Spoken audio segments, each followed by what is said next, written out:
शिक्षकगण, वालीगण और सभी प्यारे बच्चों, आप सबको 75वें गणतंत्र दिन की बहुत बहुत शुभकामनाएं, ढेर सारी बधाइयां। आज दोस्तों भारत अपना 75वां गणतंत्र दिन मना रहा है। जैसे थोड़ी देर पहले ही चार्मी मैडम ने बताया, भगवान राम की जो एक पिता के वचन के लिए 14 साल वन में जा सकते, वही भगवान राम उसका राष्ट्रीय चारित्र्य की एक बात आपको बता के मैं मेरी अभिव्यक्ति शुरू करूंगा। लंका में रावण का वध हुआ, भगवान श्री राम की विजय हुई। उसके बाद भगवान राम लक्ष्मण सबके साथ लंका में जाते, लंका नगरी में जाते। तब लंका नगरी का वैभव देख के लक्ष्मण अचंभित हो जाते। लक्ष्मण भगवान राम को बोलते हैं, क्यों ना हम लंका को ही हमारी राजधानी बनाएं और हम यहीं से ही राज करें। तब भगवान राम जो उसे जवाब देते हैं वो एक राष्ट्रीय चारित्र की बात है। आज हम राष्ट्रीय चारित्र के बारे में थोड़ी बात करेंगे। वो जवाब देते हैं उसको, लक्ष्मण को, जननी जन्म भूमि स्वर्गदपि गरियसी। जन्मी जन्म भूमि स्वर्गदपि गरियसी, माने जननी और जन्मभूमि वो स्वर्ग से भी ज्यादा गौरवशाली है लक्ष्मण।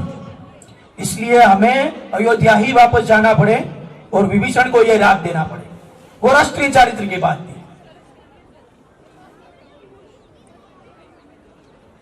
हमारे पुरखों ने भी नहीं सोचा होगा कि आज 75 साल के बाद भारत इतना प्रभावशाली होगा, इतना ताकतवर होगा। जब हम आजाद हुए तब ये देश में एक सुई का भी उत्पादन बहुत मुश्किल था। आज हिंदुस्तान तेजस फाइटर प्लेन बनाता है और उसको निर्यात भी करने का प्लान करता है। आपने कल ही सुना होगा जोरावर टैंक। जोरावर सिंह वो जम्मू के राजा गुलाब सिंह के सेनापति थे। उसने बहुत ही चाइना के साथ बहुत ही बड़ी फाइट की थी। उसके नाम से जोरावर टैंक भारत उत्पाद करने के लिए जा रहा है।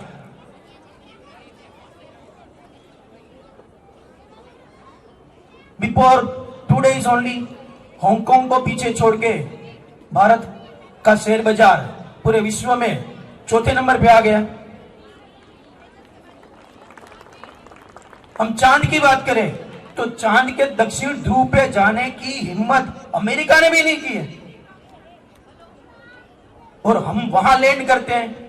यह भारत की ताकत है। लेकिन यह भारत ऐसे ही यहां तक नहीं पहुंच गया है। उसके लिए बहुत से लोगों ने बलिदान दिए, बहुत से लोगों ने कुर्बानियां दी, बहुत से लोगों ने शहादत प्यारी की है। मैं आप सबको थोड़े ऐसे जो ज्यादा परिचित शहीद नहीं है उसके बारे में 2-3 चीजें बताऊंगा। हम सबने भगत सिंह का नाम सुना है। सरदार भगत सिंह हर एक को पता है, छोटे छोटे बच्चे को सबको पता है। लेकिन उसके चाचा थे सरदार अजीत सिंह।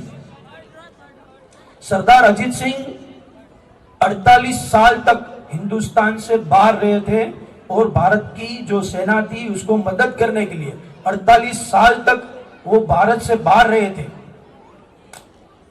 वही अजीत सिंह जब भारत को आजादी मिलना तय हो गया 1947 में, तो जून के महीने में, जून 1947 में भारत वापस आते हैं शिमला में रहते, और जिस दिन 15 अगस्त को हमारे प्रधानमंत्री जवाहरलाल नेहरू लाल किले से हमारा झंडा फहरा के भाषण देते हैं, उसके बाद अपने परिवार को बुला के बोलते हैं कि मेरा वापस जाने का समय आ गया।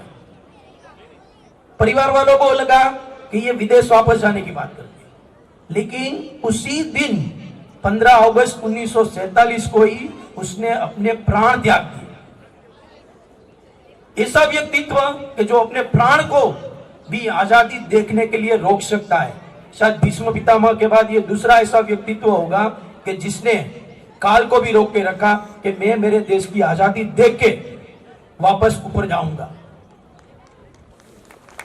ऐसे सरदार अजीत सिंह थे। जतिन दास, अगर आपने जतिंद्र पाल दास, वो भी भगत सिंह के साथ लाहौर की कोट लखपत जेल में थे। वहां के जेलर का जो उससे सुलूक था,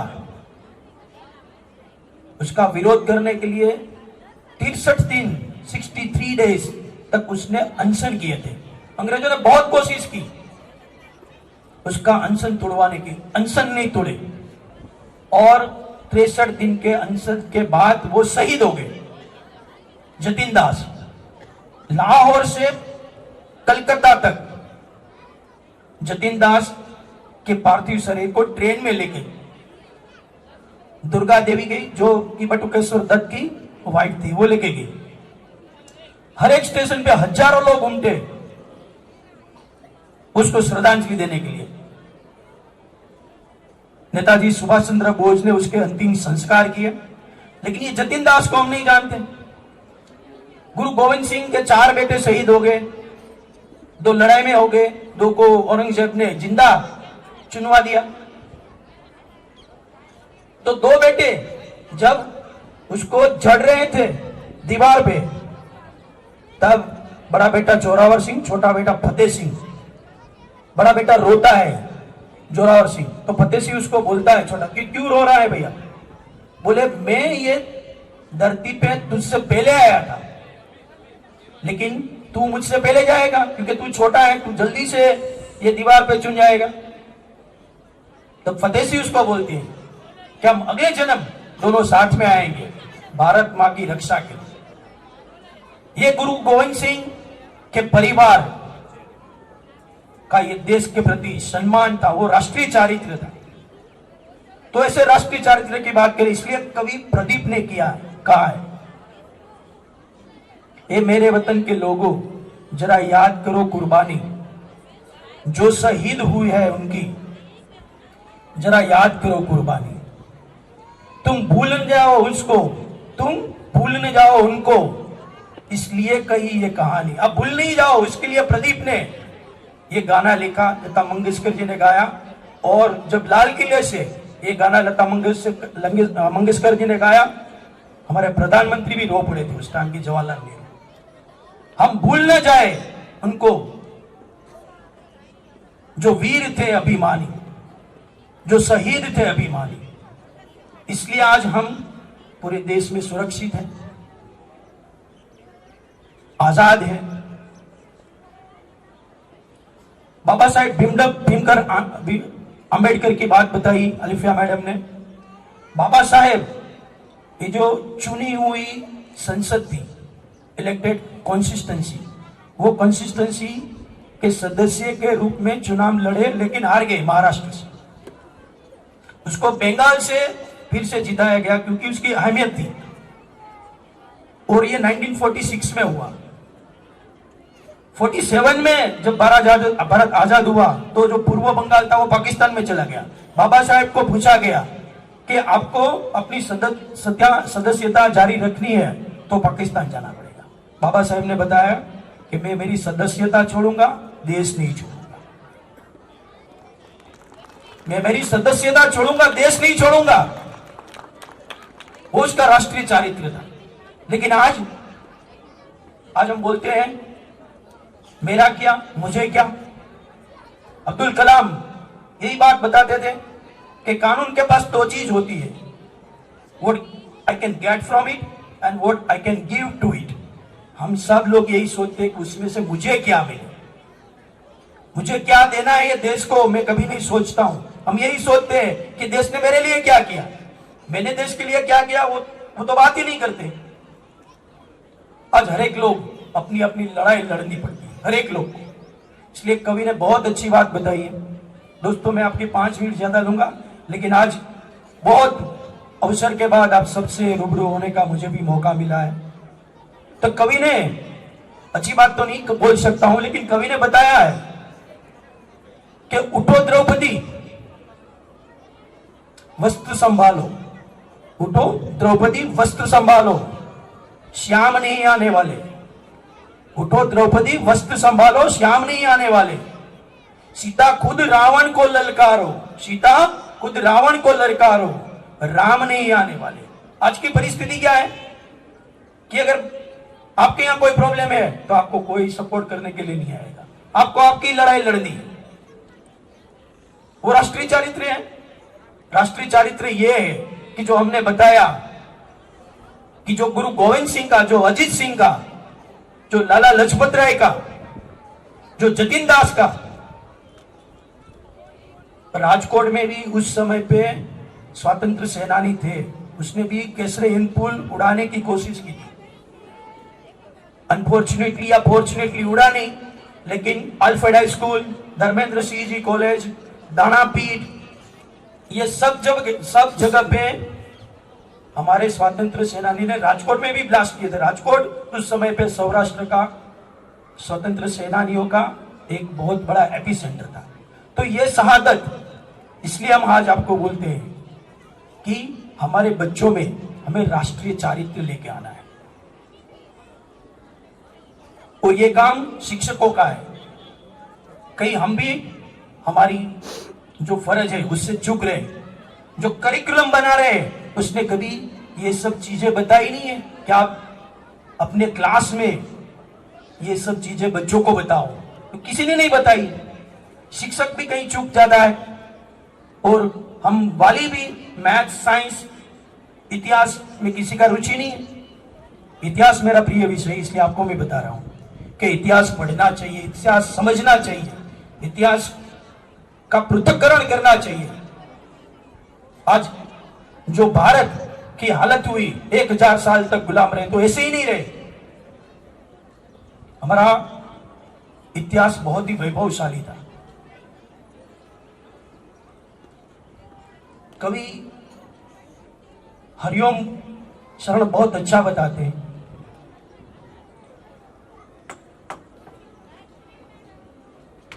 क्या बताते हैं वो? ये बताते हैं कि हमने कभी सिकंदर के रथ को वापस मोड़ा था। हमने कभी, ये पूरा इतिहास है, ये एक 4 पंक्तियों में आपको पूरा भारत का इतिहास पता चल जाए। हमने कभी सिकंदर के रथ को वापस मोड़ा था। हमने कभी गोरी को 16 बार पकड़कर छोड़ा था। हमने सिकंदर के रथ को वापस मोड़ा था। हमने गोरी को 16 बार पकड़कर छोड़ा था। हमने सागर की लहरों पे पत्थर तैराए थे। हमने सागर की लहरों पर पत्थर तैराए थे। सीता के सत से धरती को फट के देखा था। सीता के सत से धरती को फट के देखा था। जब हम इतिहास बदलने निकलते थे तो भूगोल बदल जाता था। जब हम इतिहास बदलने निकलते थे तो भूगोल बदल जाता था, और हमारा श्याम कन्हैया नागों के फन चढ़ता था, और हमारा श्याम कन्हैया नागों के फन चढ़ता था। लेकिन अब क्या? लेकिन जाने या अनजाने में हम कहीं भूल कर चुके भारी। जाने या अनजाने में हम कहीं भूल कर चुके भारी।